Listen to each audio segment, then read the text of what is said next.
Good evening. My name's Jeff Williams, and I'm privileged to serve as the Foundation's board chair. On behalf of our board of directors, I want to welcome you all here this evening. And in joining us tonight, we're going to celebrate 2024, which was a great year, and we're going to look forward a little bit into 2025. Last year, individuals, families, and organizations came together to support positive and lasting change in our wonderful community, and to do more together than we could ever do alone. In our last fiscal year, we partnered to invest in over $2 million in grants to area nonprofits. I'm going to pause, and you're supposed to applaud.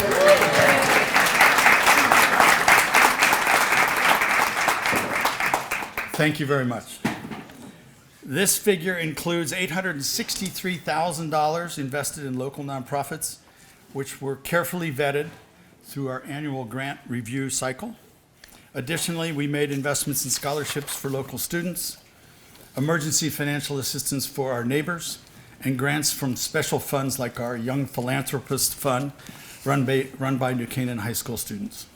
You'll also hear more tonight about the work of the Community Behavioral Health Fund. Our annual spring luncheon this past year benefited from the Touch a Life Fund, an important source of emergency financial assistance for New Canaan residents who were able to help with things like rent and utilities and other unforeseen needs. The event was co-chaired by wonderful friends of our educational system, Sue Carroll and Katrina Parkhill. We were especially interested in having them and the educational system sponsor the event because that's where the impact for the support of students and families often originates, is in the schools. Through the Touch a Life Fund, we were again pleased to continue a partnership with the public schools to provide extra dollars on the meal cards of students who are enrolled in free and reduced price meals.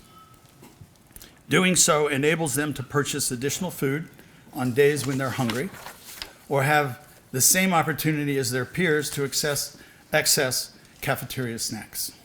Last year, this program, underwritten by a generous donor family, provided more than 12,000, think of that, 12,000 special items to qualifying students. This year, 2024-25 school year, we are again supporting the program, which is now serving 160 students, a number which has continued to grow each year since the program was initiated 3 years ago.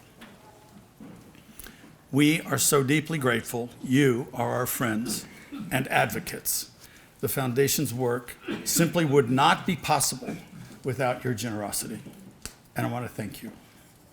We're about to kick off our annual grant cycle, where we vet local organizations seeking funding support for the wide variety of their work, everything from performing and visual arts to assistance for seniors to education and protecting the environment. Over the next few months, just about 100 volunteers from across our community will mobilize to steward our grant process and vet more than 100 organizations that have sought the Foundation's collective support. That work is not possible without all of you. Thank you for your generous support of the Community Foundation, and through us, the organizations providing much needed services and making our community a caring and vibrant place. Thank you for the fantastic group of people who served on our annual appeal, and especially our amazing appeal co-chairs, Kathy Alda-Scopertis and Jen Ray.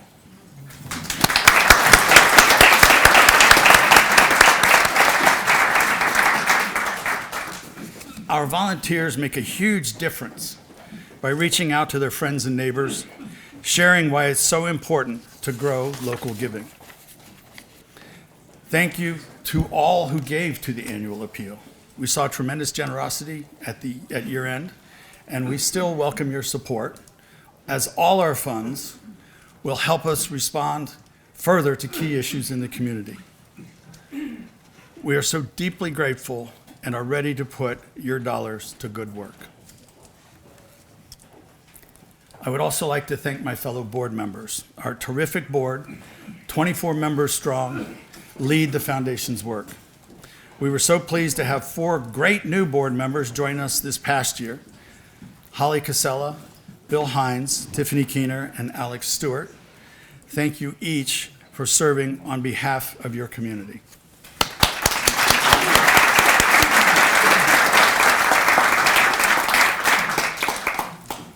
Finally, I want to recognize Liz Cahill, a wonderful member of our board who has completed the final year of her service on the board.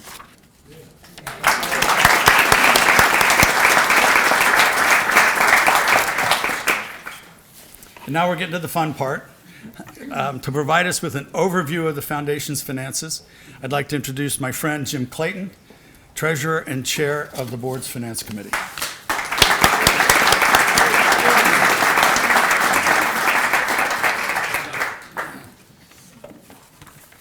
I don't know where Jeff grew up thinking that the finance part's the fun part, but I thought that was the drinking part earlier. Anyways, Jeff said I'm treasurer of the foundation, and I'm here to give you our annual financial stewardship update. As a result of the strong performance in financial markets during fiscal 24, the foundation closed the year ended June 30, 2024, with $26.9 million in assets under management, up from $25.7 million at June 30, 2023. Stock and bond markets continued strong in the second half of 2024, and at 12/31/24, assets under management stood at $28.9 million.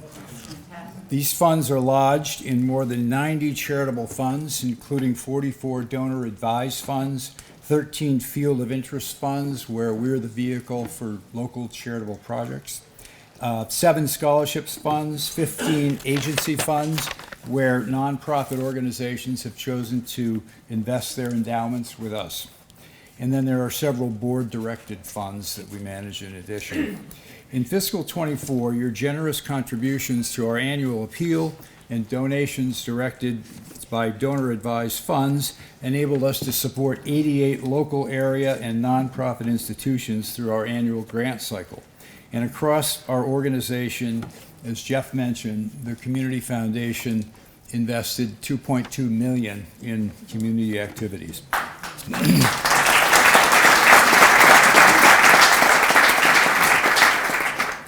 The Foundation's Finance Committee, chaired by myself, is comprised of board members and local citizens versed in finance and investment management, and we oversee the performance of our investment advisors. I thank the committee for their dedicated service.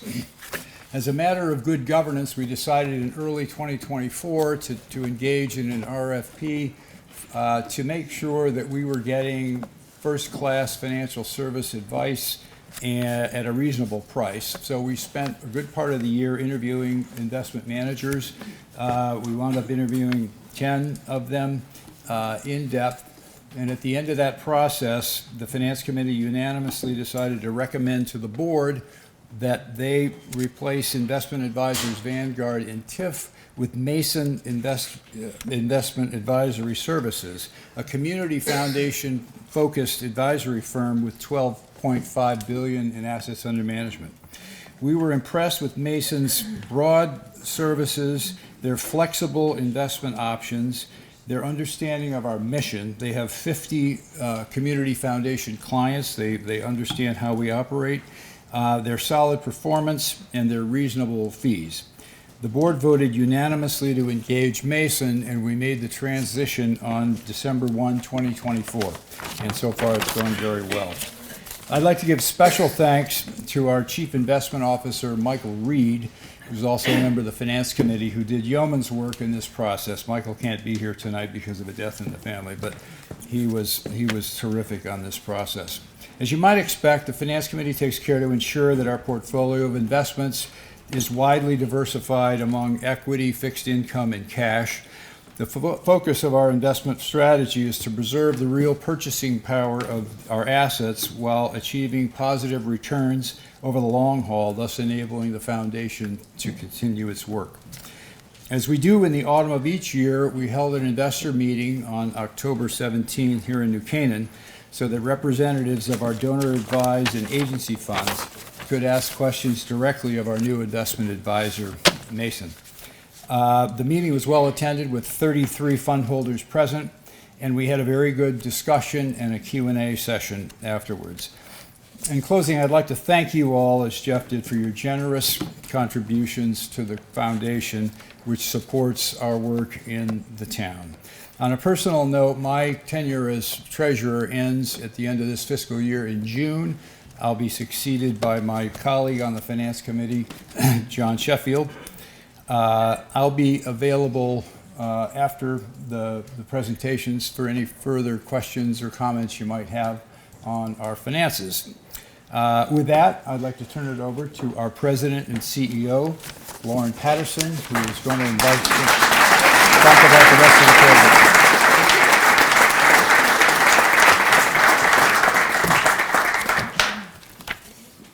Hello, good evening.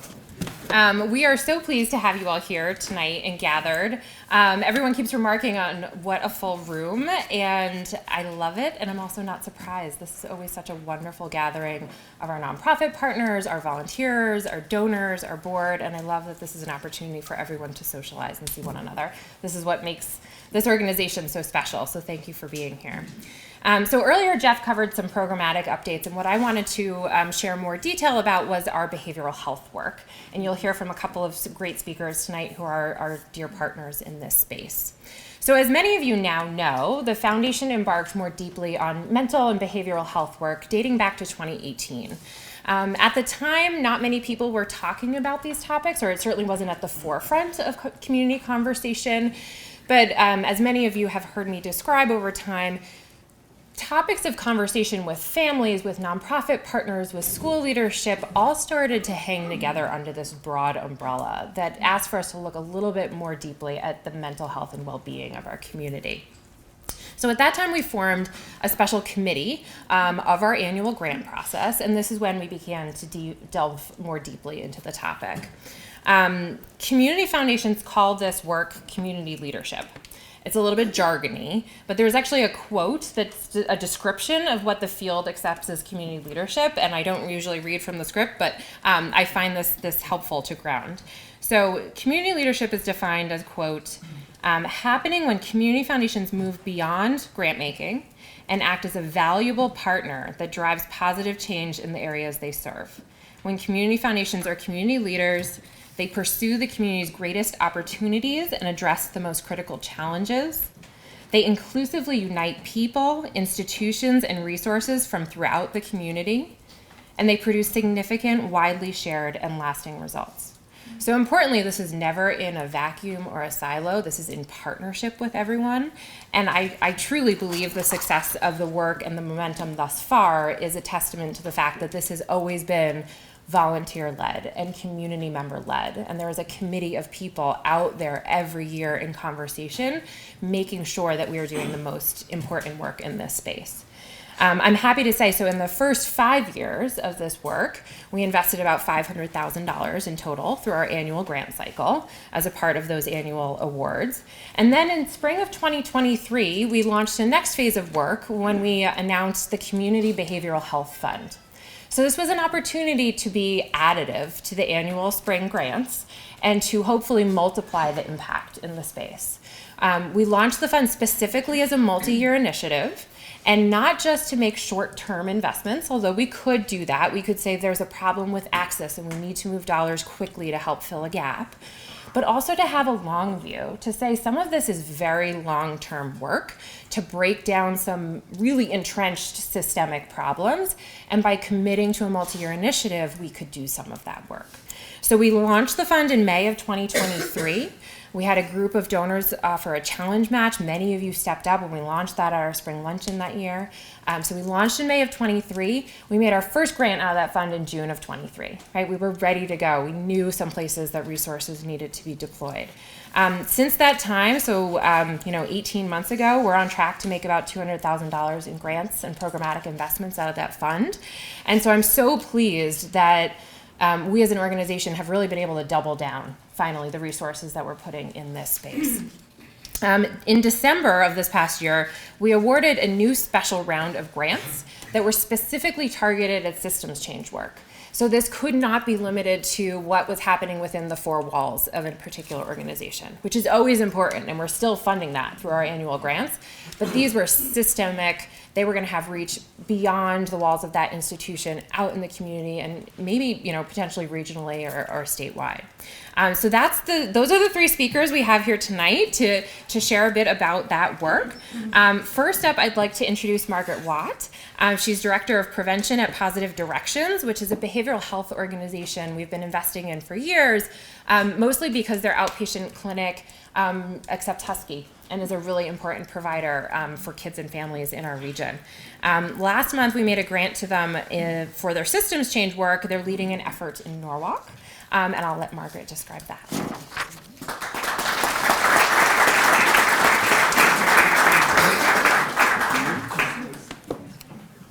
Thanks, Lauren. I have to add my pen. Okay. Good evening, everyone. It's such a pleasure to be here. So as Lauren said, I'm the prevention director. I'm Margaret, the prevention director at Positive Directions. We're based in Westport, but we're a nonprofit that works regionally, providing prevention, treatment, and recovery supports for youth and families, youth and parents, adults who are struggling with mental health and or substance misuse.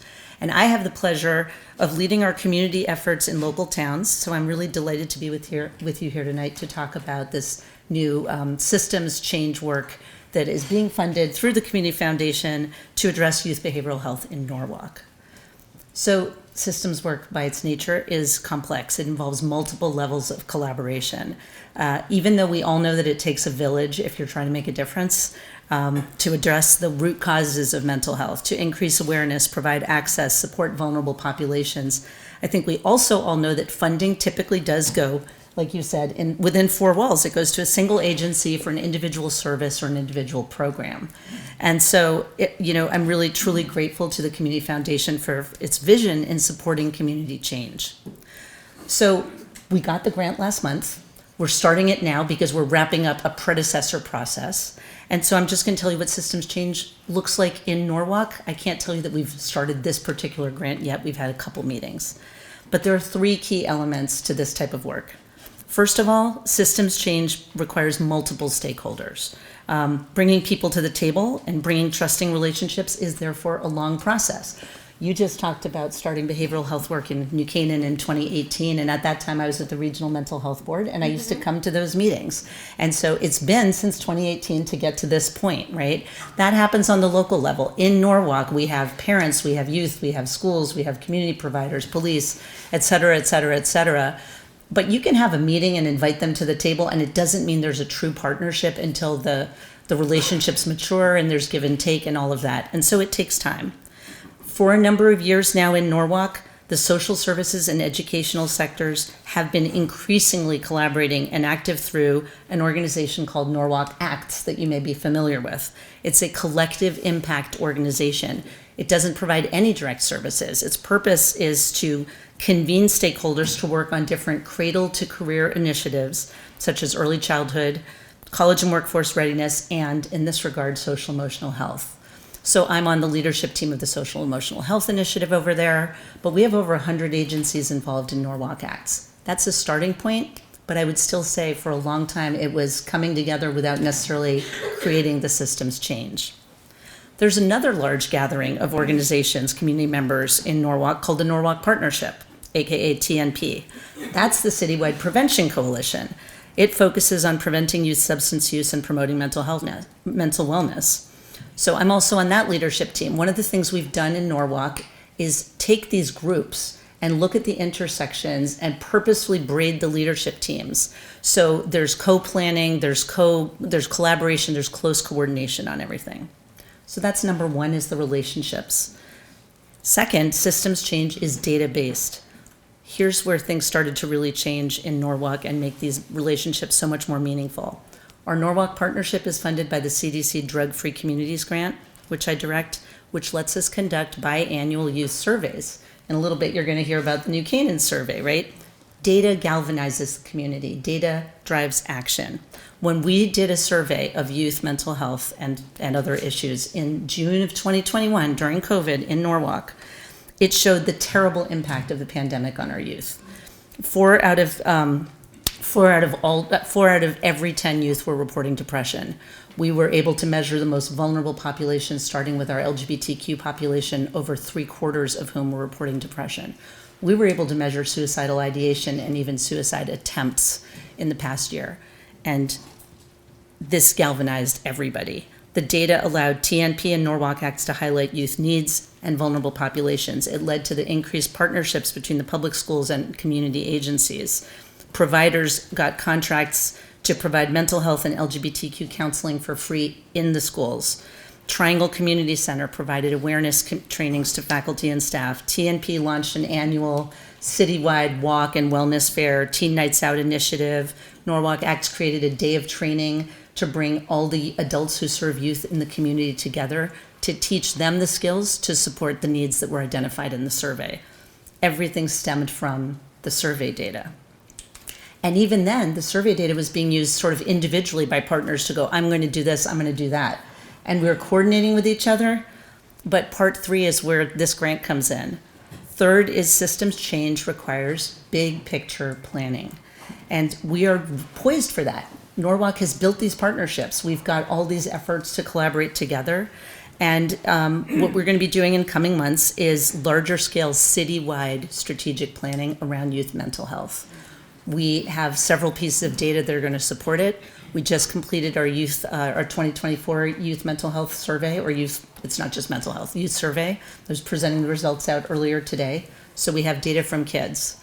We also, thanks to City of Norwalk funding and Silver Hill Hospital funding, just wrapped up a provider survey and a wait time analysis to look at gaps in the service delivery system, funding needs, funding cliffs, all of this. So we have the provider part.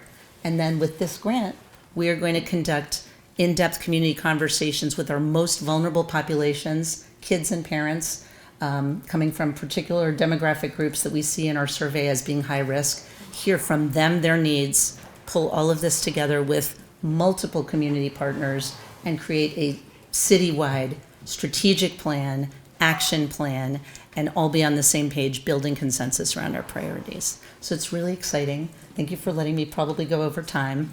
And thank you to the Community Foundation, all of you.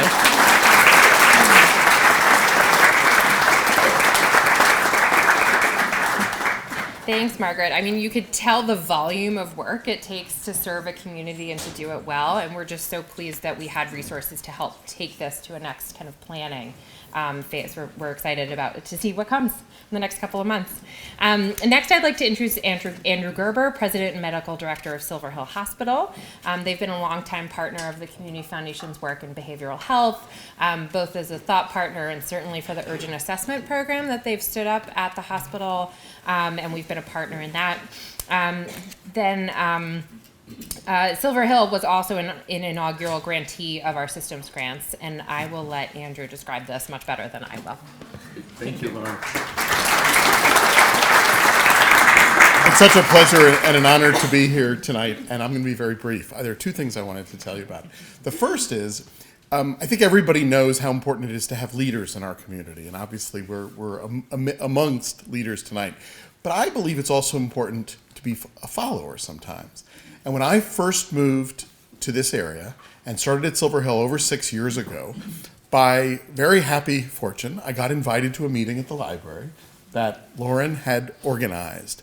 And I made the smart decision to go to that meeting. And I looked up and realized this is someone I wanted to follow. This was a group that was dedicated to improving the care for individuals in our town and for whom Silver Hill could find a real partner in. So I pretty much everything we've done since then follows from that, and I just want to be very thankful to Lauren, but to all of you, because you made those meetings happen and everything that's happened since. So that was number one. But number two is I wanted to tell you a little bit about a relatively new project, which you haven't heard me talk about, but which the Community Foundation is now helping us move forward. I think people know that high-quality mental health care is hard to find. And there aren't that many places in the country or even in the world where you can go and know that you're getting the very highest quality care with every interaction. But you also have a sense, I imagine, that that's not inexpensive.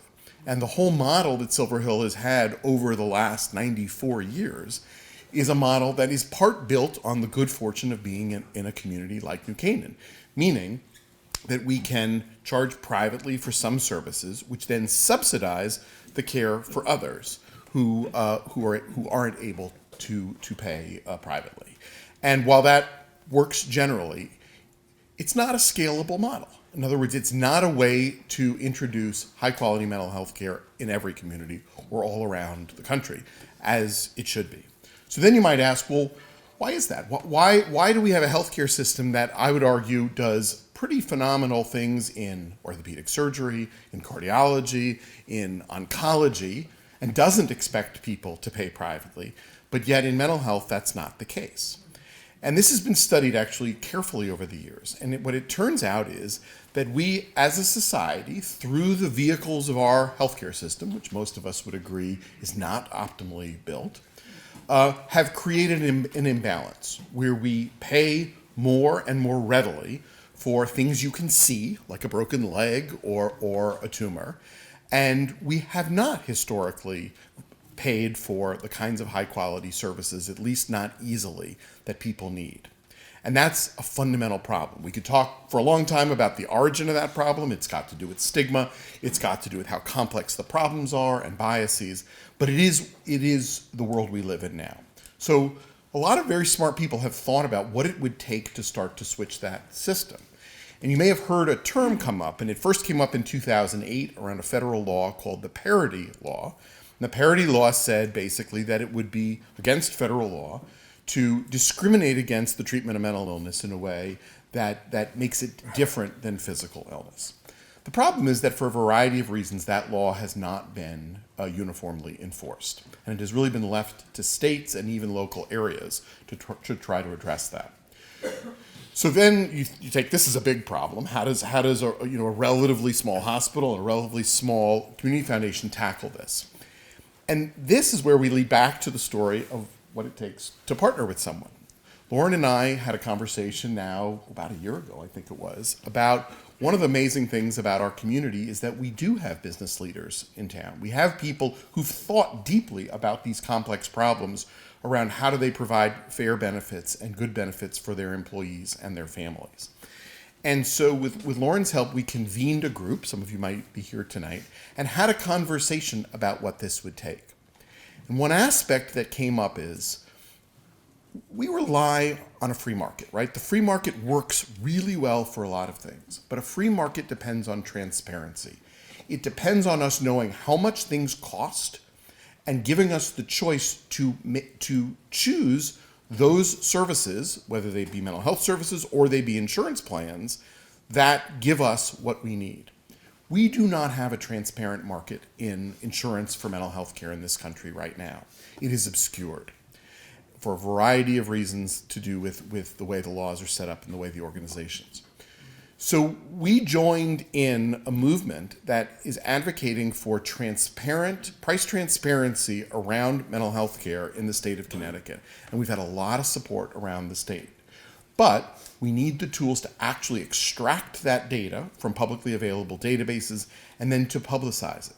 So the goal of this project, if you've been following me so far, is a scorecard where any one of us in this room, everybody here is presumably covered by some plan, whether governmental or private, we would know the way in which that plan obeys the parity law. And we would have a better ability to choose our plans, whether we're private citizens deciding which plan we want to invest in, whether we're employers deciding which plan we want to give to our employees. We would know which plans offer fair mental health benefits and which plans lag behind. That does not exist today, and that information is enormously difficult to find. But together with the help of the Community Foundation, we are moving in that direction. We hope this will be the first example that will ultimately lead to a statewide mandate for a mental health scorecard. But we will be able to say that it started here in New Canaan because of the generosity of the Community Foundation. Thank you.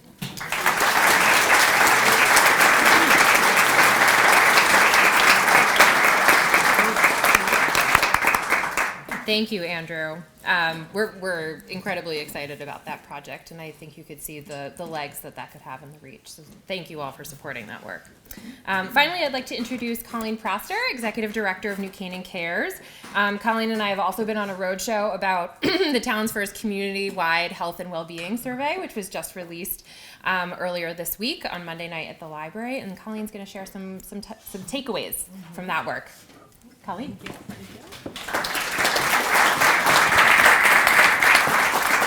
Hello, good evening. I'm Colleen Prostor, Executive Director of New Canaan Cares. And I just want to thank Lauren for inviting me here tonight. We did have a public release of the survey data on Monday, so some of you may have heard that. But for those who hadn't, I'll give you a little highlights of what it was. So as Lauren said, New Canaan Cares is one of 30 plus organizations that make up the New Canaan Behavioral Health Alliance. It is co-led by Lauren and Susanna Lewis from Silver Hill Hospital. Last July, Lauren and Susanna asked me to join a working group to look into conducting a survey here in New Canaan. The idea of administering the survey had been talked about for many years, but we finally had the opportunity presented to us with availability from the town of New Canaan of opioid settlement money, and really the third year of the Behavioral Health Alliance. So they were ready to go after a few years of organization. Early in our conversations, we recognized that a lot of communities do youth surveys, but we wanted to take a look at the whole community, and we felt like starting with an adult survey was the right decision for New Canaan. Our working group identified Nina Shananana, who's a private consultant with a lot of experience creating and conducting surveys throughout Fairfield County and the state of Connecticut. Some of you may have attended the results, and hopefully by the end of this week, the entire survey results will be posted on the New Canaan Behavioral Health Alliance website. So you'll be able to go there. I think it's 60 plus pages and really dive through all of the data. This is just a highlight.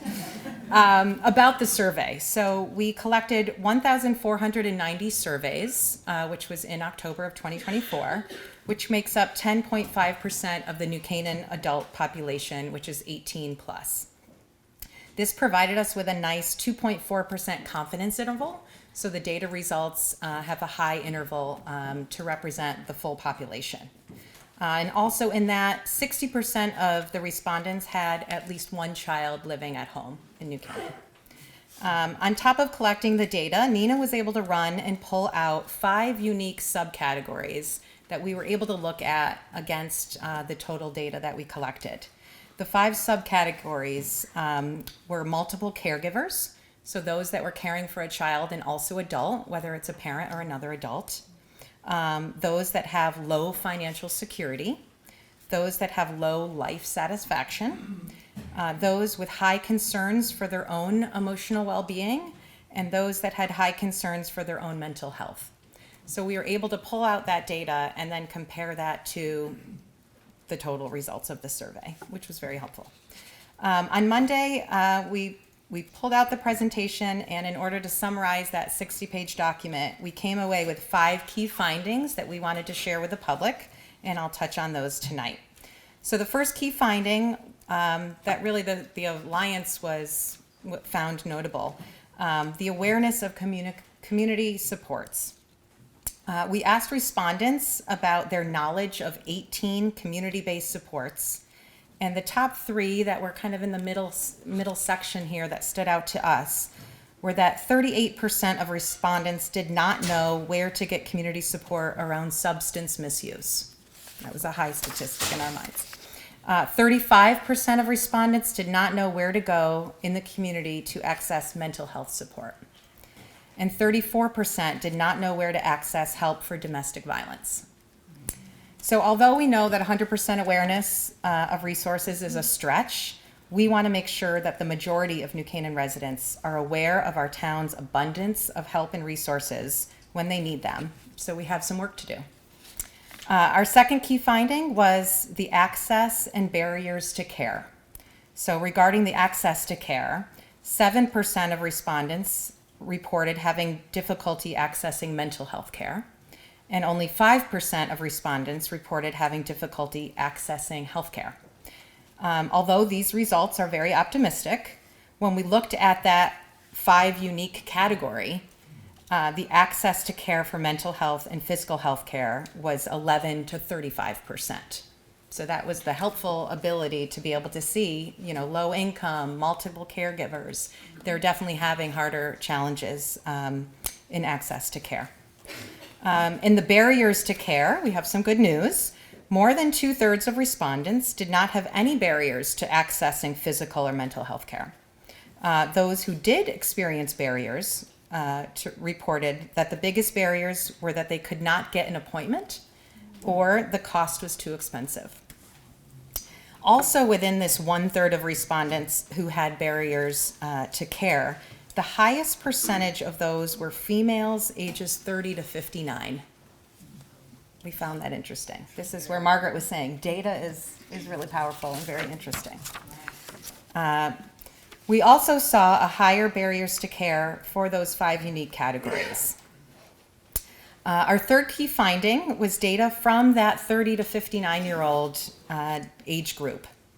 Our survey results were in line with recent national news and headlines, such as middle-aged people have much more higher stress levels compared to 30 years ago.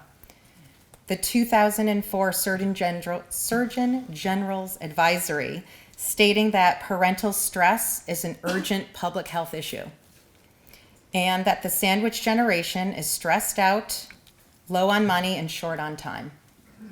So our survey results aligned with that. We showed that 30 to 59-year-olds reported lower rates of well-being compared to the average responses. 40 to 59-year-olds reported lowest rates of life satisfaction, and 30 to 59-year-olds reported higher rates of barriers to medical services. With a community that's filled with parents and middle-aged adults, there's an opportunity for the New Canaan Behavioral Health Alliance organizations to direct our resources and attention to this 30 to 59-year-old population. Our fourth key finding was the community norms around education and prevention. The good news is that there is strong support for prevention programs in New Canaan, and 70% of respondents are aware of the social host laws in our state that say that it is illegal to provide alcohol and marijuana to a minor. But it is a little bit concerning. 49% of residents believed underage alcohol use is a normal part of growing up. 20% of respondents believe that underage marijuana use is a normal part of growing up. Respondents reported that their perception of underage access to substances is easy for alcohol, marijuana, vapes, and prescription drugs. And some of those, close to 90%, they perceived to believe was easily to access. We have an opportunity to provide education around the impact of substances on the adolescent brain, the potency of today's marijuana, and the benefits of deferring substance use for our teens. The fifth finding that we want to highlight tonight is from the parent section. So the survey, hopefully a lot of you took it. At the end of the survey, only parents were asked to kind of complete the end of the survey that had a child living at home. So as I mentioned before, 60% of the respondents reported having one or more children at home. Parents were asked to think about one of their children when responding to the parent section, if they had more than one. The parents were asked to rank their level of concern for their child. The top 3 concerns were emotional well-being, stress and anxiety, and mental health. And that was followed by smartphone use and social media use. So 33% of parents did not know or were unaware where to get help for their child's mental health issues. 16% of parents reported that they believed their children struggled with persistent anxiety.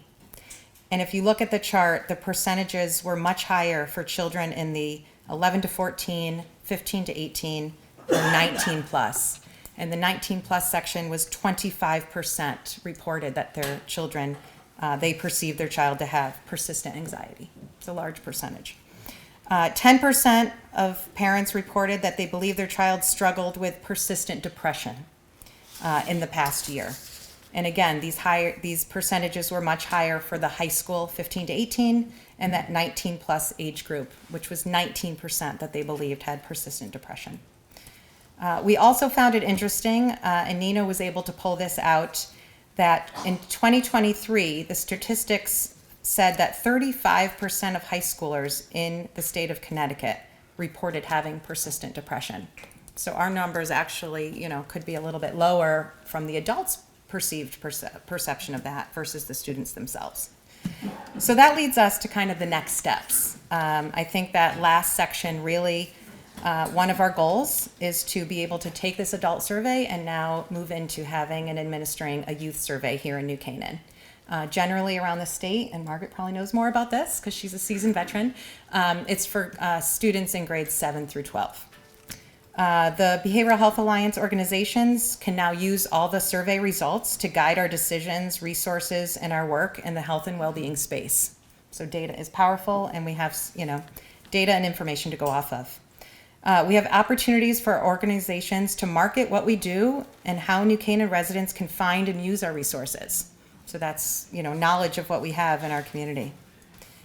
We'd like to research federal grant money for New Canaan that other towns currently have. Norwalk has the Drug-Free Communities Grant, which is usually multi-layered, maybe 5 to 6 years, and up to $600,000 that we could bring to our community around education and prevention. And in order to even apply for those, you need data. So we've never been able to apply for those here in New Canaan. And lastly, we just want to continue to bring the community together to talk about and destigmatize mental health for our youth and for our adults. We want to do more education and prevention of substance use for our youth and adults, and raise awareness of the abundance of resources that our beloved community has for all of our residents. Thank you.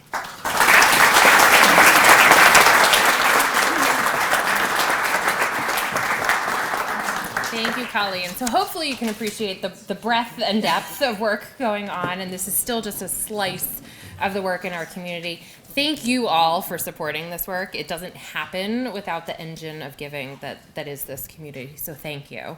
In closing, I'll flag 2 upcoming events. Next Tuesday, February 4th, we're hosting a panel conversation at the library about some issues facing our low-income neighbors. That should be very interesting. And then May 1st is our annual spring luncheon. We're very excited to share that Tara Westover, the author of Educated, is our keynote this year. We're grateful our co-chairs this year are Sarah Casey and Annalisa Blevins. So it should be a great event. Stay tuned.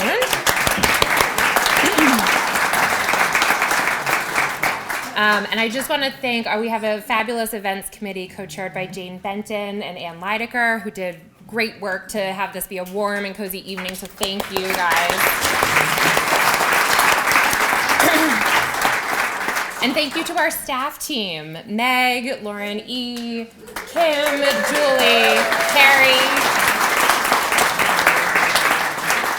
Our team puts time and energy into so much that's unseen, and so any chance we can thank them. Thank you all for being here, and I'm sure there's more food and drink, so please join us. Hope to see you again soon.